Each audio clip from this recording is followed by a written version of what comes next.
King Solomon had 1,000 wives and concubines, yet his name is also on Song of Solomon, a romantic and sensuous book of poetry describing sexual intimacy between a young man and his bride. So how can this book be trusted when it's written by a polygamist? First of all, that shouldn't matter. The author of the Bible is God. Every writer was a sinful man, but God remains holy and his word is pure.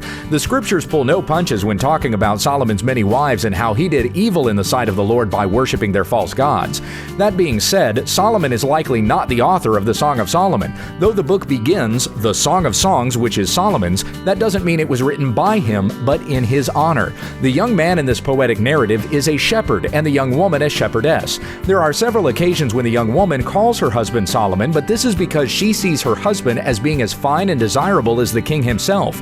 Solomon was the envy of the entire world. Even the Queen of Sheba came to behold all she'd heard of him. So a young wife might look at her husband, common to everyone else, as Solomon in her eyes. Either Solomon is idealized in the story as a country shepherd, which doesn't seem likely, that's not an ideal occupation, or the shepherd is idealized by his bride as Solomon, which makes more sense.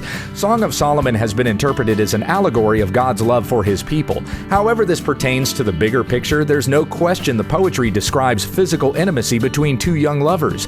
God created sex to be enjoyed between a husband and a wife. There's a whole book celebrating it when we understand the text.